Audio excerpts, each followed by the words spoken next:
"We're going to wait for him to get here, and then I'll let you go," he whispered in my ear.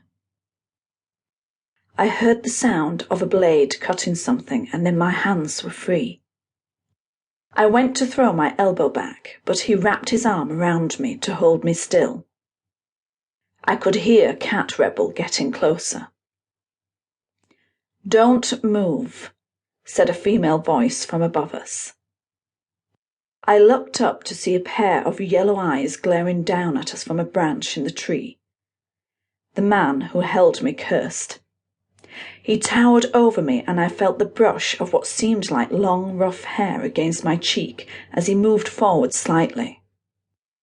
A thud of feet on the ground alerted us that the woman had jumped down in front of us.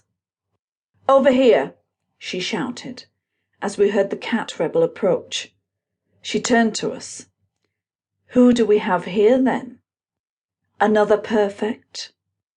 "So sorry, the Cat Rebel said when he eventually found us. "Forget it. We got company," she said. I could hardly make out their figures. My captor still had his hand over my mouth, and I wasn't happy about it. I'd thought another cat had caught me, but I was obviously wrong. I shook my head, and the man let me go. "My name is Noland," he said in a deep voice. The hairs on my arms vibrated, and I took an involuntary step back. I couldn't see him clearly, just a huge shadow. He was even taller than my cat captor. "I've heard of you, Rebel," the woman said, her voice going all sing-song. Was the woman flirting with the man that had just caught me? What was going on here? She'd called him a rebel, but he couldn't be part of her group.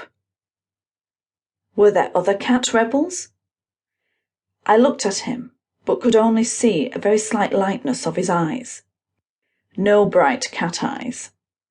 I realized that it had all gone quiet, so I spun on my bare feet and started to run. "Oh, no, you don't." The female lunged for me and grabbed my hair. I grunted and fell to the ground as she landed on my back. My poor hair. It had got ruffled when one of them had thrown me over their shoulder and kidnapped me. I knew my mascara was smudged under my eyes. I undoubtedly looked awful.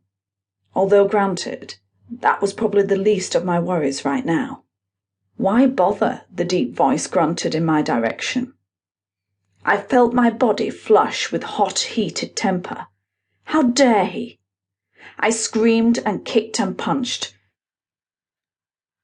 My fist connected with the other female's head. I managed to grab a piece of hair and pulled hard on it. She yelped as I shoved her off me. I didn't run this time, though. I carried on hitting her. But however hard I hit, I wasn't hurting her. I could tell by the way she just battered me away.